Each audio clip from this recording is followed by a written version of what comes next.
This is the first time I've ever been permanently in a place like this. And even though my wife and my sister have been in these areas, you still don't get the feel for the real thing.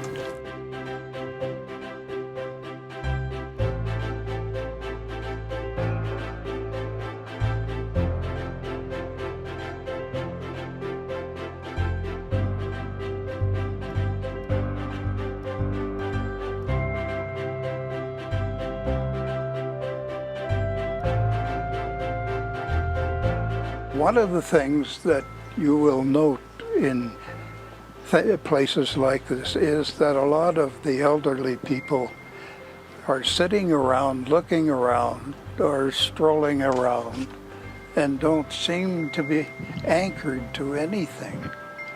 They find little things to do.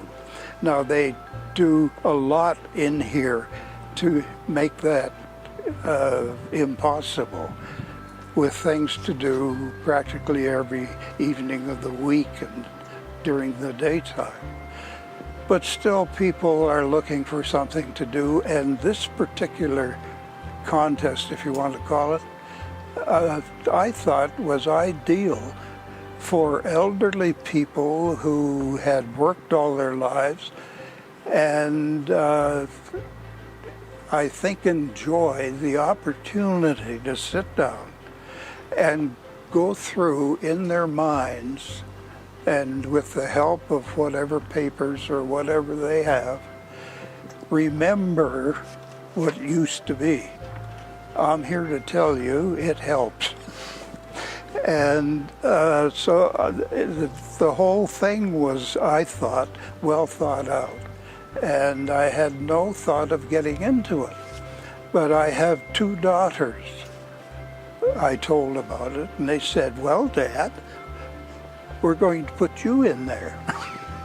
And so they got all the stuff together and entered, and here we are. I got interested in the radio business in the mid-1940s. My uncle got into the business in Calgary at CJCJ, which no longer exists. I used to go down to the station to stand around and talk to the people, and it was a great people business back in those days.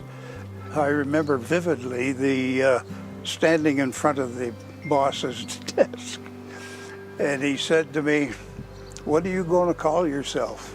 Now, my name is a German-Danish name, Reiffenstein. And in the northeast area of this province, there are a lot of them. And so I never thought about having a nom de plume, so to speak. And I had to, within 30 seconds, come up with something. My mother's maiden name was Thompson. And so I said, Thomas. And he said, okay, that's fine, Don Thomas. And so for 50 years, I was Don Thomas, and a lot of people never knew the difference. I came up with the kids show, birthday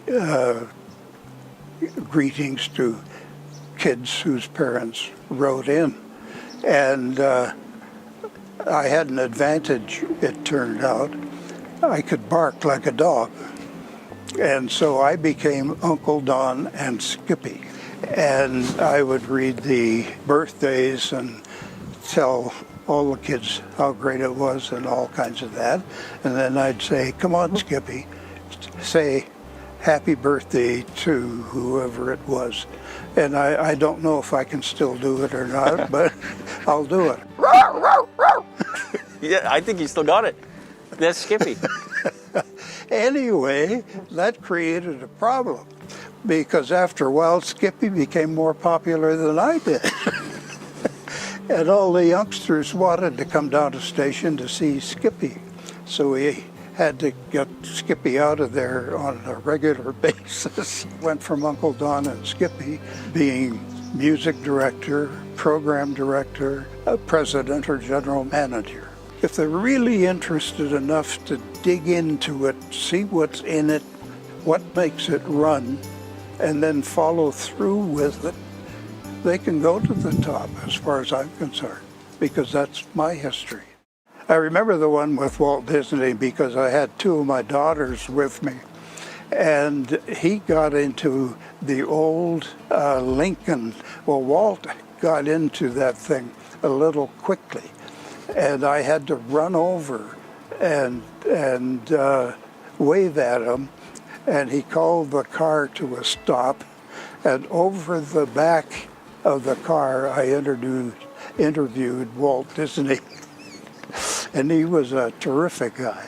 There was a once a week old timers music program, which was the oldest broadcast program at that time. Wattie Forsythe was in his 80s, and one morning very close to the stampede, one of the staff came in and said, "Hey Don, did you know that there is somebody from Winnipeg coming to the stampede? He's coming on his tractor." Wattie came in just in time to come to the live program. And so I went and got him, brought him down to the studio, and interviewed him in the middle of this program. And he got lots of letters, and so he enjoyed the whole thing. And about 2 weeks after he got home, I got a letter from his daughter to say that Wattie had passed on. Still gets me.